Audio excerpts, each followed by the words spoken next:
Bonsoir à tous et à toutes. Welcome at the École biblique and archéologique française de Jérusalem. We are live from Jerusalem, but for those who are not in the room are behind closed door only the members of the École, the resident members who are staying here and still studying, praying together, and trying to form this academic community that has been present here since the 19th century.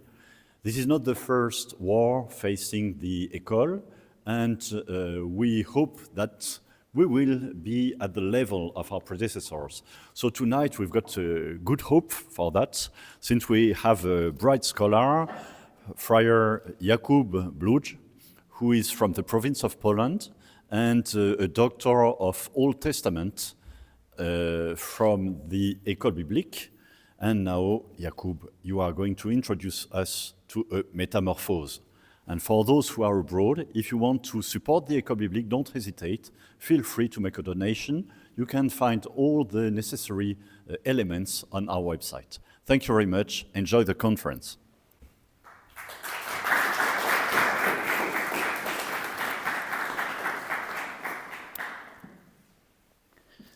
Good evening, everybody. I would like to thank the authorities of the École for the opportunity to share with you the results of my research. On a personal note, I would like to express my personal satisfaction that finally, I can speak in the conference room of the École. I was not, until now, given an opportunity to speak in this room, even for my doctoral defense. I don't want to blame anyone. Then, the fact is a fact. Some would say that it was impossible to organize in this room, as the building was completely remodeled at the time, but I would say excuses. Chapter 4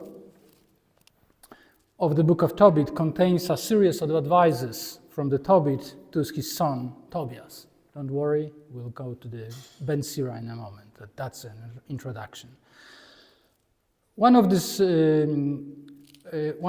reiterates a trope from wisdom literature, as it is, for example, in Proverbs 12:15, the ways of a fool are right in their own eyes, but a wise man listens to advice. Seek advice from every prudent person, and do not despise any useful counsel. As beautiful as it sounds, it seems to be unpractical. What kind of advice should be heeded? How does one distinguish between useful and useless counsel or advice? The problem is not ignored within biblical wisdom literature itself. As you see, for example, in Proverbs 14, we have a simple person believes in anything, but a clever man ponders his course, his steps, or his ways. Probably also the advice he receives, or she receives. Likewise, in the book of Ben Sira, in chapter 37, we find a whole pericope that focuses on heeding to advice. Let us start with a concise presentation of the pericope. The first 3 verses, 7 to 9, serve as a general introduction to the topic. The general idea is that every counselor advises having himself or herself in mind, extolling at the same time his or her objectivity. In the worst-case scenario, such an advisor purposefully gives a bad advice only to look from afar one misfortune. This is verse 9. The second, the longest part of the passage, verses 10-11, concerns people that should not be consulted. In verses 11, we listen, the list seems to follow a rationale expressed in verse 8. No one is without bias. Therefore, specific people cannot give objective advice in specific matters. In verse 10, however, the warning is absolute. It is not limited to specific cases. The list of human types shows a certain variety intertextual witnesses of the book, and the analysis of those differences will be the main focus of the paper. Some examples now of them. The last part of the pericope, verses 12 to 15, offers a solution. Indeed, it offers 3 solutions in a row. First, hardly surprising, it recommends that reader should choose an advisor, a pious person, one that shares the reader convictions, keeps commandments. In Syriac, we have the same idea expressed differently, the person that does not sin, and will help the reader in need. This is another trope that comes back again in the book of Sirach, of a friend that is helping in a moment of problem stumbling. In the next 2 verses, 13 and 14, somewhat surprisingly, the sage advises the reader to listen to his or her own heart advice, as it warns much better than sentries on guard duty. And finally, the reader is advised to pray to God as he established the one ways in truth. Between the lines, we may infer that prayer is means to receive God's advice, perhaps the only advice that is not tainted by the advisor bias. I would like to present you 5 cases from these 2 verses. Verse 11 is quite long, so we will find at least 5 cases to see. As I said, I would like to present you some of the cases where the presented language versions differ from each other. The passage is attested in 2 witnesses in Hebrew, manuscript B and manuscript D, both medieval manuscripts from Cairo, Geniza. The first one, manuscript B, also has some variant readings on the margin. I will also use 2 translations from Hebrew, Syriac, the Bishita version in manuscript that comes from Milan, and Greek, according to Ziegler's critical edition. And in one case, we'll look also, especially for Olivier Thomas, at the Latin. Obviously, one cannot simply assume that one of the Hebrew witnesses is simply the original text. However, manuscript D seems to be close to a textual form that gave rise to all the readings attested in other witnesses. The first case. Greek reads, "Do not seek advice from someone who looks at you with suspicion." The Greek uses here the verb hypoblepo, that little Scott gives a gloss, that someone who looks at you under the brows at someone. Manuscript D reads, "Do not take counsel with your father-in-law," which is quite different. Syriac reads, "Do not consult with your enemy," another version. Manuscript B is probably the best because it's unreadable and we cannot say what was there.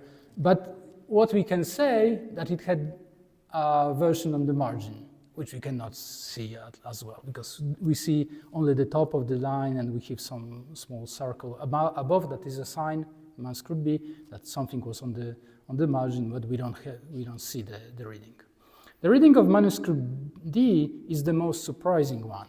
On the one hand, it might be inferred from a biblical story of Jacob that not all advices given by the father-in-law are correct.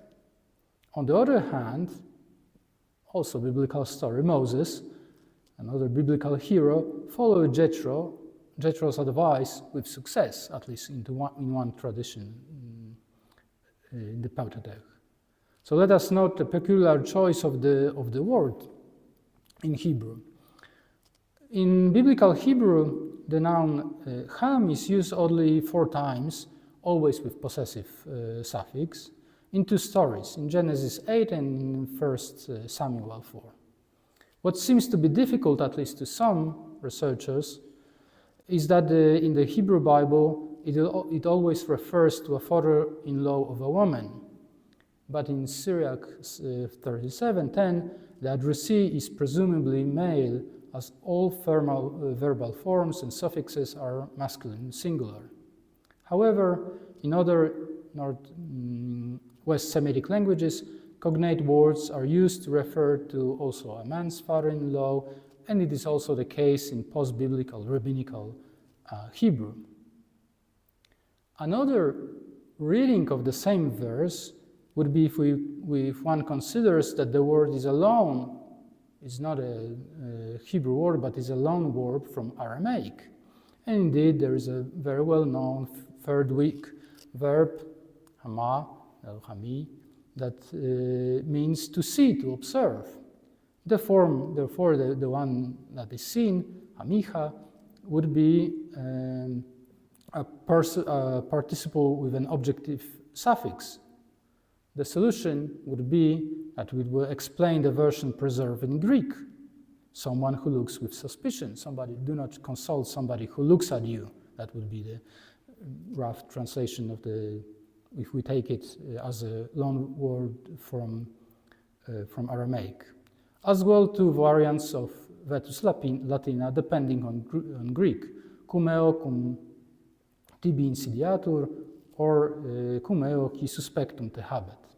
Moreover, the interpretation finds another confirmation in the fact that the next stick contains a synonymous formation, one jealous of you, mekane mimecha. However, this solution creates a huge problem from the point of view of Aramaic dialectology.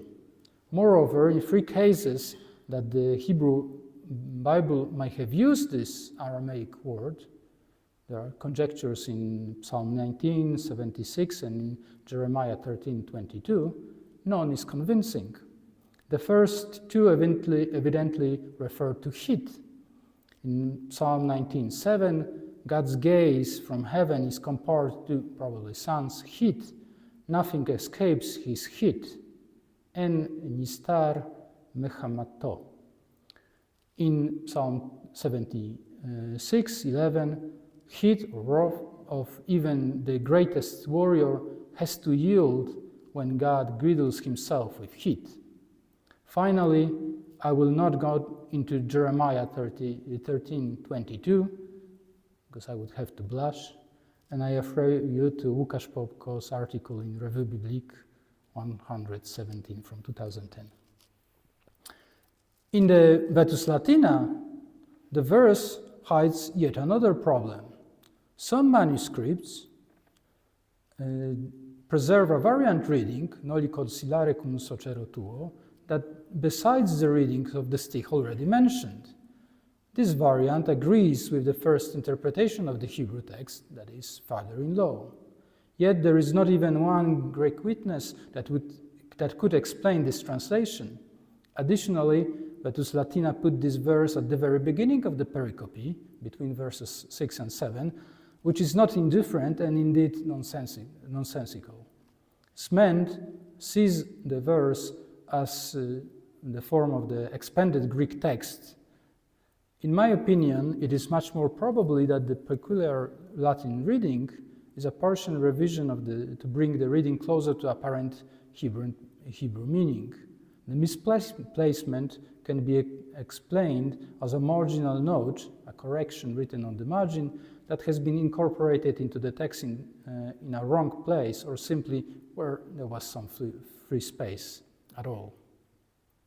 Finally, Syriac uses the noun, it does not use the noun hama, father-in-law, nor the verb hami, to see, but employs the generic term, your enemy. It is impossible, in my opinion, to decide whether it was caused by a trouble with seeing the father-in-law as an unsuitable advisor, or just making explicit the nature of the one looking with spite, or even because the translation did not understand the Hebrew. Moreover, the Syriac reading of the verse, also the second stick contributed to the translation, because the Syriac, your enemy, is a result of merging 2 versions. Hamicha, your father-in-law, or the one who looks at you with suspicion, and Mekane, the one that is jealous of you, because the next stick in Syriac does not name the person, simply using the preposition man with a pronominal enclitic in the third person masculine. The second case and the third case are rather shorter. In verse 11b, Ben Sira recommends not seeking advice about war. The problem is who should not be asked, for the version mentions different people. Greek mentions coward, which is quite understandable, which finds a close parallel in one of the examples of exemptions from the battle in Deuteronomy 28b. You see the versions in Hebrew and Greek on the screen. Similar exemption is also written down in first book of Maccabees in chapter 3. Perhaps manuscript B goes along the similar lines in reading that one should not be asked is a dweller, somebody who dwells, implying lack of courage. Alternatively, if Deuteronomy 24-8 has really influenced the passage, then the dweller should be understood as someone who has not yet tasted fruit of his marriage, planted wine, or dedicated his house, therefore is exempted from military service. In both cases, the stick underlines and suggests that the self-interest of the person is to avoid battle or war. In manuscript D, and this is also a marginal reading of manuscript B, a different person is mentioned because they talk about a conqueror, loched, somebody who takes captives.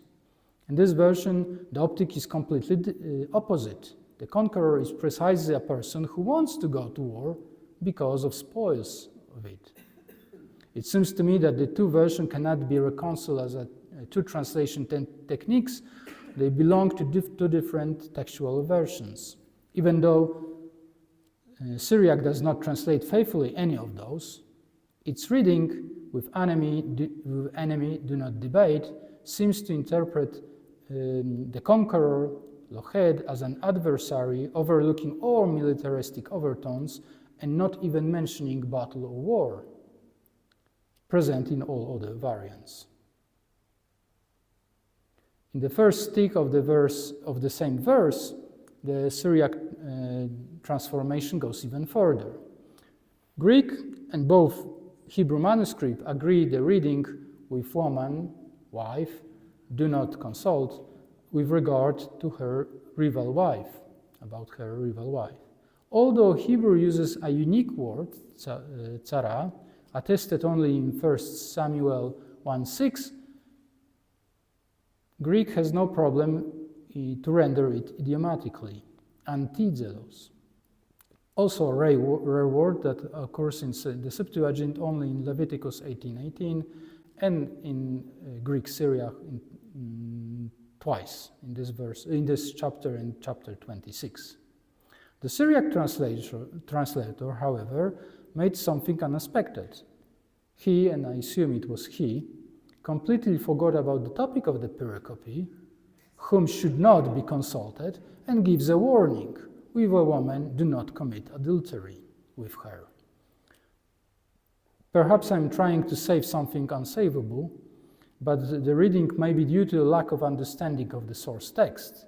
The translator understood the word tzara as distress, anxiety, enemy, or enmity, and inferred that warning concerns not going into the situation that could be morally dangerous to those heeding the advice.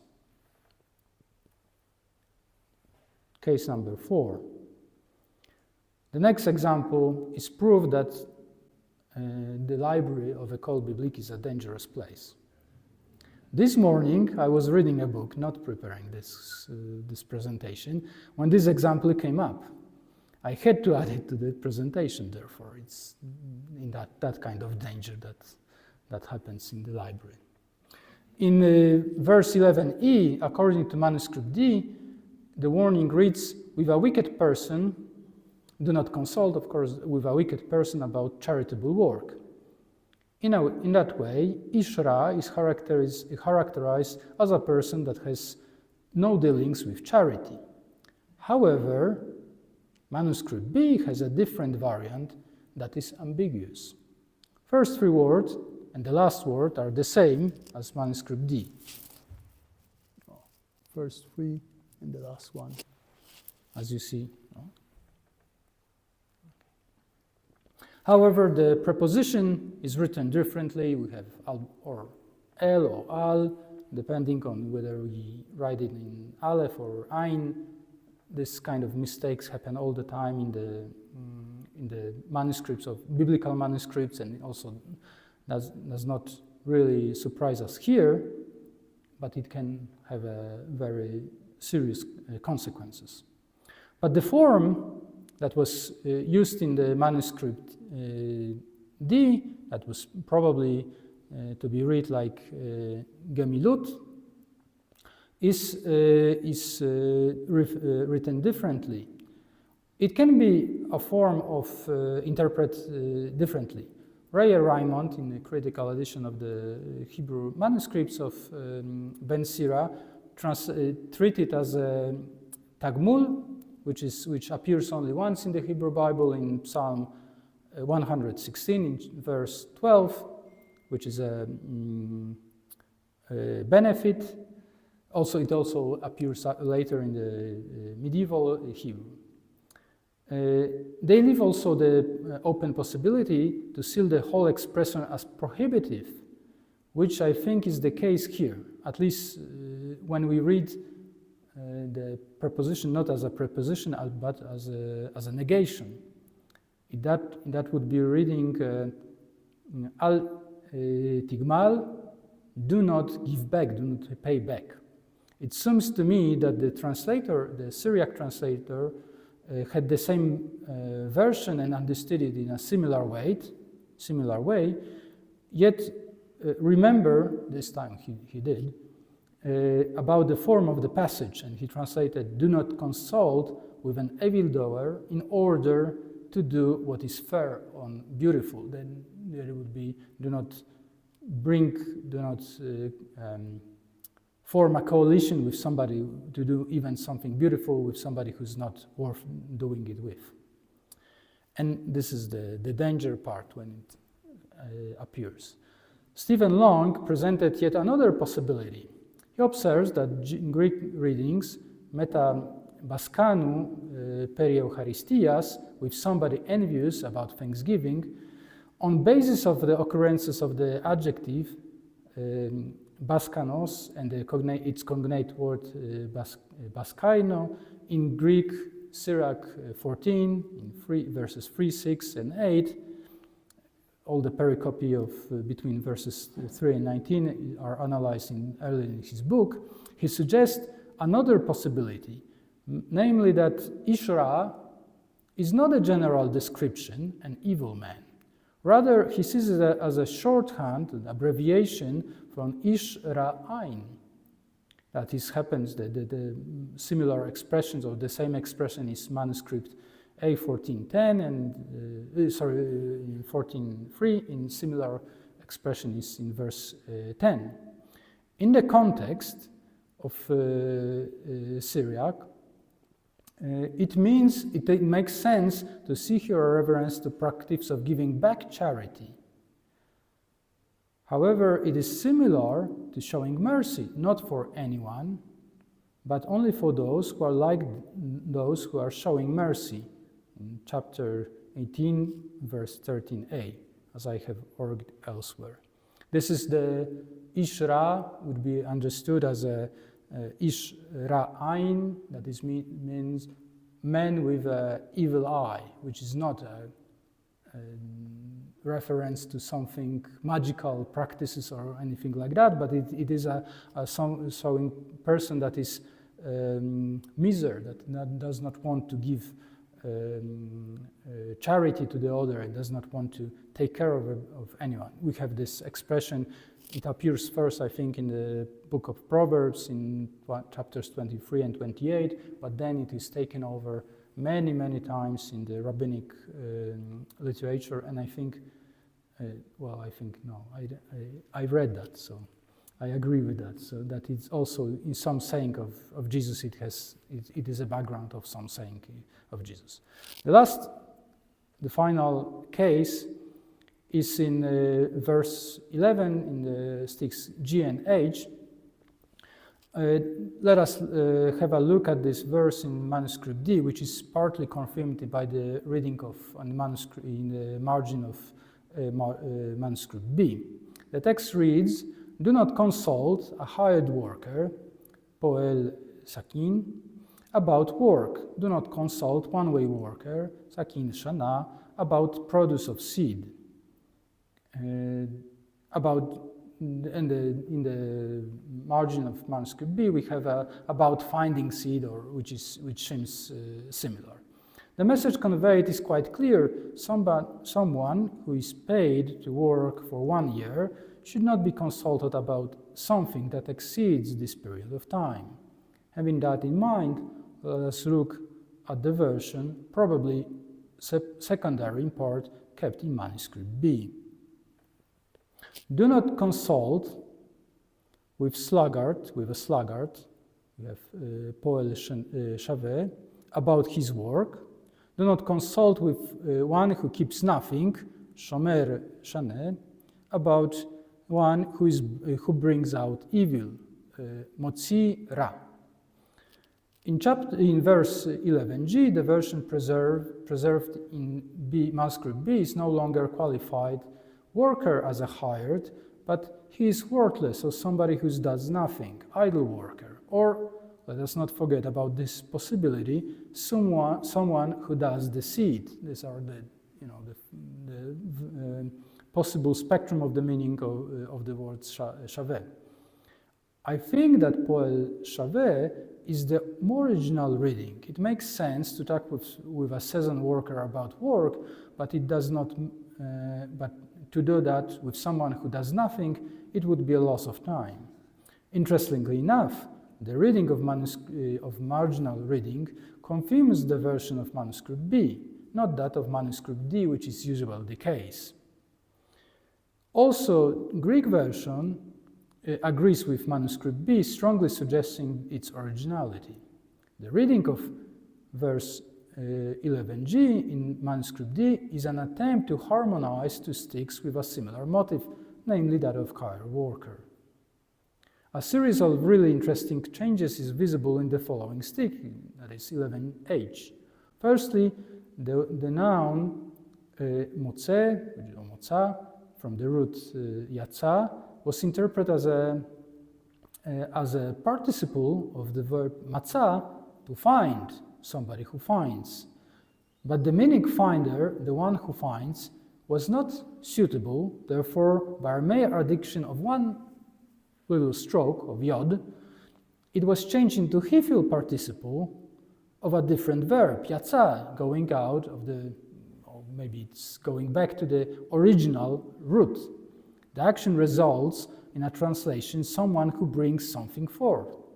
Secondly, the object of the participle has also altered. Instead of zera, seed, suitable in the previous agricultural context, the scribe of manuscript B modified is to ra, evil, just eliminating one small letter, zain. I find it possible that these two changes were inspired by a phrase from Deuteronomy 22:14-19, the one that is bringing the bad name, later employed in a rabbinical literature as a participle, a slanderer, somebody who brings out a bad name or brings bad name. The passage from Deuteronomy speaks about an accusation of a newlywed woman by her husband, so she was not virgin when he took her for wife. Although not all rabbinical references are explicit about the circumstances of the defamation, one supposes that they deal with this problem. Yet the meaning seems to be different in Sirach than in Deuteronomy and the rabbinic occurrences. First of all, Sirach does not use the noun Shem, name, nor specific meaning to the flame, is anyhow implied by the context. Secondly, in Deuteronomy, in the rabbinical literature, it is closely connected with a specific law. The object of the defamation is mentioned. Perhaps it may be that the scribe only hinted the legal institution, assuming every reader should understand. Additionally, there is no additional space in manuscript B. The scribe could not make any reference more explicit. A third change appears at the very beginning of the stick, which no longer concerns a seasoned worker, Sahin Shana. In manuscript B, he is called Shomer Shaveh, someone who observes nothing, probably under influence of the noun Shaveh in the use in verse 11g, more original to my thinking. This change depicts the person as an autonym of the one that should be an advisor, that is the keeper of commandment, Shomer Mitzvah, in verse 12, next verse. Let's come back for a moment to 11g. At the very beginning, I proposed 3 different translations of the first Poel Shaveh, and due to the influence of the reading in manuscript D, it was understood as an idle or worthless worker. But now, having in mind the changed version of 11h, nothing impends to understood it in the third sense, namely, doer of the seed. In original reading of 11g, no one should consult an idle worker about his work, for he will try to propose a solution that does not require too much effort. The moral interpretation has a much more sinister undertone. Do not ask a deceiver about his work, for he will, deceive you. In a similar way, the keeper of nothing, when asked about someone who brings evil, will use the opportunity to profit from him. We come back to the very verse of the pericope. Perhaps the scribe was inspired by Proverbs 18:9. Someone who is lazy in his work is a brother to a destroyer. Literally to a lord of destruction, Baal Mashchit. Even if Van Preussen is probably right, affirming the priority of the reading in manuscript D in 11h, it is extremely interesting to see how the scribe used the opportunity to give a more moral or ethical meaning to the agriculture saying.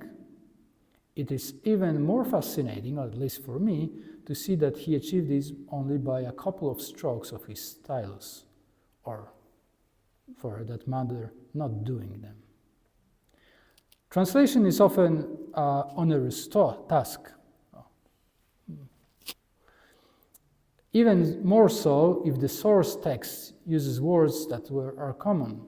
In the case of different language versions of Sirach, one has to consider also the fluidity of the textual situation of the book. Sometimes we are only left guessing how certain idiosyncratic reading can be, by misunderstanding, by want to or need to actualize or adapt the text to change circumstances. We cannot be sure, at least not always. Recently, Ronald Handel proposed to see Ben Sirach as an open book that never really, or maybe not never, but more advanced into the future, is open to being written anew, rewrite anew, and change the version. We cannot stop looking and wondering and researching why this comes to be. Or as they used to speak in medieval times, maniat quaestio. Thank you for your attention.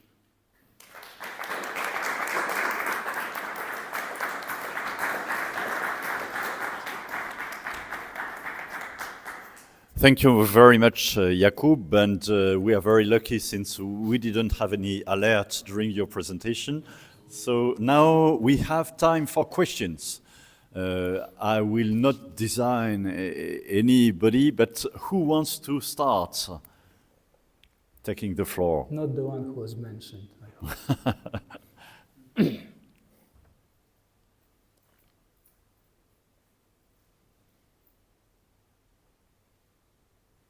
Okay, Oh, so no.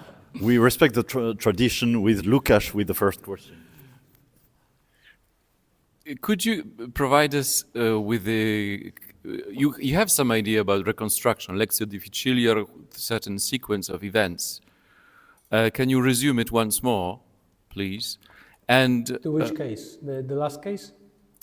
the one for which you have most clarity, let's say, because I suppose one are less clear, others are more clear. Second question would be, I'm always surprised that sometimes, I don't know whether you consulted modern translations, biblical translations, what the editions do, which text do they translate? That would be another question. Mm-hmm. Thank you. The second one I think is simpler, so I will start with the second one, and maybe you forget about the first one. Usually, the safest choice is to translate Greek. That is always the safest, because that was the text that was considered, at least in the church, it was considered inspired, and that was everybody was referencing to that. Even though we know that Latin church fathers will use the Vetus Latina, which is a little bit, well, at least has additional sticks. But I think the most modern translation would be from Greek, unless they will try to reconstruct like some mixed version, case by case. They will try to do, but then you will translate the verse that never existed, because first part of the text you will take from Greek and then from Syriac, and then you come back to that or other version of Hebrew. That is, for example, the case with the commentary in the Arco Bible series, which is very good. But it's, well, the text that he takes as a base, it's not a one tradition, but it's taken in like many forms together. Maybe we can, well, on the basis of the different versions, we can arrive or to a text that, and that's what Stefan Long is doing.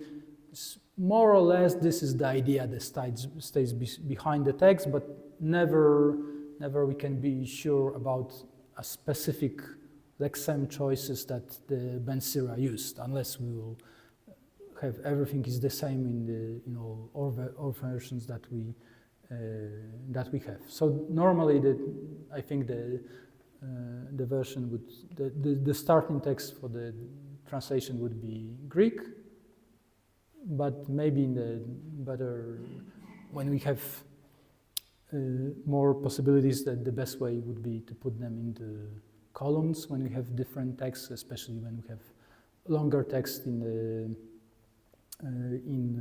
Hebrew. The first question, I think sorry for not changing the slides. I was too much preoccupied with reading the text. So I think this B colon of 11G and H, it's, if I can, I would say that do not consult with a sluggard, with somebody who does nothing about his work. That would be my idea. This is the original reading of which is preserved in manuscript B, and in manuscript D the last is is original with 1 year worker about the produce of seed. And then because of the changes, we'll have the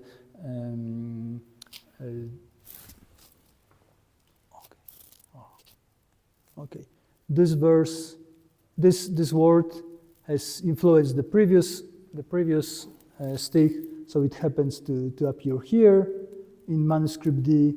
In manuscript B, we will have the one who does nothing. It, on the other hand, influence the second stick, and the elimination of the Zayin and addition of Yud here. That would be the changes that I don't know whether probably I would say a scribe did that, but whether that was really the scribe of manuscript B or somewhere in the history of transmission, we cannot say that. We don't know. because we have a gap in the witnesses in Hebrew version between 1st century BC and I think 10th century CE. So we have a huge gap here. So, 2 questions. Alors, Yes, I have. Well, just in modern Hebrew, the pronunciation is shomer shav, not shavi, but that's in modern Hebrew. Yeah, because they never pronounced Sheva, never ever. But yeah, just okay, just to know. I understand. I have a question. There are people who are trying now. It's a project that has been in the air for years to translate into Hebrew all the deuterocanonical of the Old Testament, and to produce a publication of the full Old Testament in Hebrew, not the Tanakh, but the Old Testament. Mm-hmm. What would you recommend in that case for the book of Ben Sirah? Shall you put the Hebrew that we have for the passages that are attested and the rest translating from Greek, or only translating from Greek? Which manuscript would you prefer? I think Thank you, this is the same. Christophe. This is the same question as Łukasz. Yeah, but whether, because we may be tempted not to use for the parts we have, which is depending on the scholar, between 64 and 70% of the book is already attested in Hebrew. So that would be not new. It wouldn't be needed to be translated from some other version. I don't know. I'm rather inclined to translate one version, and we have. If you want to translate the Greek, let's do it in Greek, and if you want to translate from Syriac, just translate it from Syriac. Of course, this project has already been, in a way, it has been done, because we have Siegel's book from, I think, from 50s, if I'm not wrong. The whole book is in Hebrew. So the parts that were in Hebrew he did not translate, but the other he retranslated. Maybe I'm mistaken, but I think he took mostly Greek into consideration, but maybe also Syriac, because in his commentary, so he retranslated into Hebrew, and his commentaries also he notes the different readings. That was not a Catholic edition. Oh no, that was not. So a Catholic for a edition. Catholic edition, For what would you Catholic do? edition, I would stay with Greek. I think I would stay in Greek. Yeah. okay, now before Jorge, Kevin. All right, do me a favor and go back to about your first slide. You had a comment there that I want to ask about.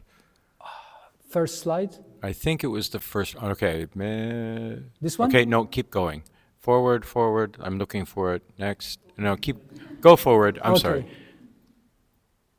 Go back. No Here? witness has the original. Okay. That phrase, no witness has the original. Can you expand on that? I mean, because we talk about Lexio Difficilior, and we talk about trying to find the original text and all of these things. But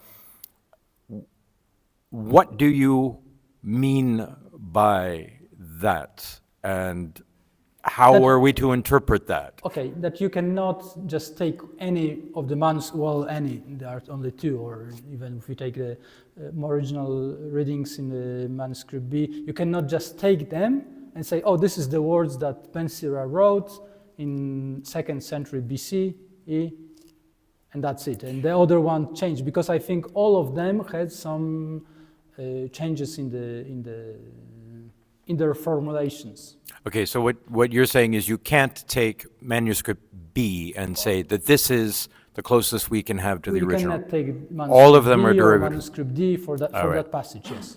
Okay, so now also expand, maybe with that in mind, I don't know if you can expand on a comment you made later somewhere Did that I Sirach is contradict myself? That wouldn't be that the surprising. Sirach is a book that is meant to be open and adapted. What do you mean by that? Yeah, and rewritten.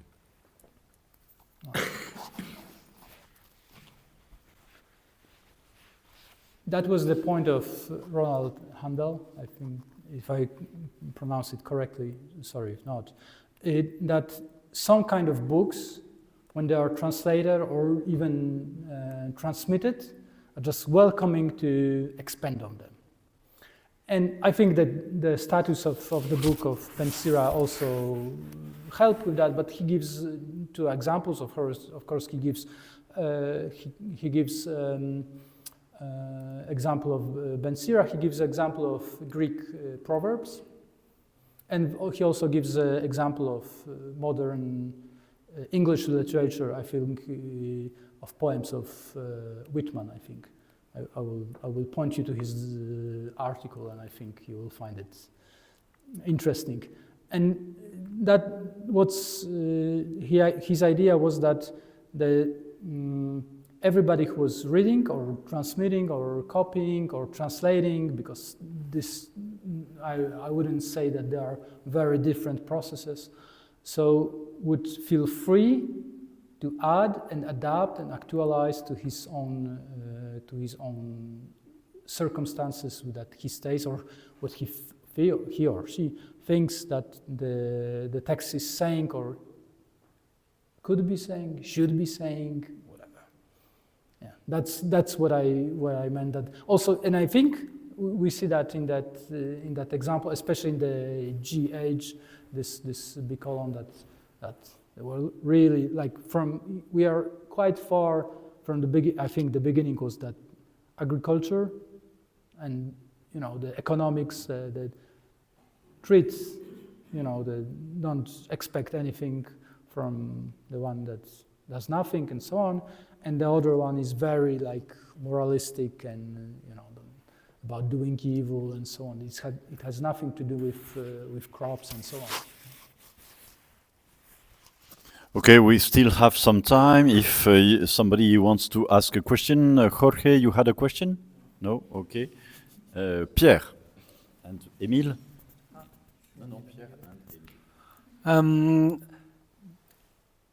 I was asking myself, why do you choose this passage? And the question in this question is all the critics textual of Book of Ben Sira in this is the same thing with all the book or is that a very special passage to see some kind of problem you meet in your working about textual critique of the book? No, it is the case in more or less in the 51 chapters of Ben Sira, which makes I think to quote Benjamin Wright, he's actually writing a commentary for Hermeneia on the book, that this is a fascinating and frustrating book at the same time. So and he even has a 10 pages or even longer article, which text should be taken as a base for commentary. So also, and this is the case in most of, I think maybe not in all on Sirach, but most of it, yes, that's the case, except for the passages that we have in very old manuscript from Masada. So then we can be more or less sure that this is the original wording, but not in 100% cases. Why this passage? Because of verses H and G and H. And I thought that this is only what I found during the previous project, that I think that was the only case with this passage, this bicolon, but it turns out to be very systematic, that the translators had problems with that text. Yeah. Now, Émile. Merci. Jakub, among the many addition and correction in the margin, do you think that the scribe knew something about the Syriac or Greek version, or are they only correction to try to find the original as well as possible, or not? Because you have a lot of correction in all the sense. And what is the idea of so many corrections, you know? The question. Okay. The question was about why manuscript B has so many corrections on the notes, and they are going into different directions. Yes. Sometimes they are horizontal, sometimes they are linear, sometimes there are some passages that has one version in the main text, and there are one correction, and there is correction to the correction. Or the question is whether the correction is a correct label. Rather is a noting of a variant. And the idea, I think, the prevailing idea now is that it was manuscript B was produced as a kind of critical version that wanted to resemble all of the versions of saying of that passage, and then let, I don't know, reader or somebody else to decide which one to read. It's not like a katif kare in Hebrew Bible that you have something in the main text, but you are kind of obliged to read what's on the margin. But this is like, oh, you can have this, but also in the different, and there are one of the most specific case of the marginal notes in the manuscript B's are I think four notes written in Judeo-Persian, which is Persian in Hebrew letters, and I think one of those, the last one, I think, says something like, here the ends of the manuscript that I was consulting, which is not true, because we have the rest of the manuscript, still some additional pages, but probably this is the note of a scribe that was who was checking this exemplar against another one that he was consulting that was probably similar to manuscript D, E, and F, and probably that was the moment he runs out of that parallel passages, and he noted it in the Judeo-Persian. So thank you very much. Any last question in the back? No? Yes. Oh. Okay, the first and the exitus reditus. I thought about it because, if I understand, you say that there is a movement from more concrete images, agricultural metaphor, to a more abstract concept. Did I understand well? Well, I don't think it's with a concrete and abstract. That's not what the movement is about. The movement is about. When I say the movement in the development of the text. Okay. Yeah, but I think that the movement is from the one that is applicable in the one specific situation, the one that is more broad situation. No? So because still the new version of the saying you can apply still in the agriculture situation. It depends, well, how you describe to bring out evil in the context of work, physical work, but it can be defended, but you still have a much more broader spectrum of situation you can apply it to. I don't think it's, maybe we agree, but I don't understand your question. So. Well, thank you very much. I think this question will be the last one. I would like to thank you, Jakub, for making this lecture in very specific and peculiar circumstances, since we are in the middle of a war in the region, and war is part of the landscape in this very region. So it is important that we can continue studying according to sciences, not only about mood, about feelings, etc., but using reason that is given by God to work for the common good. So thank you also all the researchers, professors, students, volunteers here in this very room. I see that everybody is a little bit exhausted by the situation, short nights and rushing to the shelter. And if you are watching us online, feel free to support us by making a donation, by sending a short message. It will really support the work we are doing for you, for the common good. Thank you, and I think we can applaud again.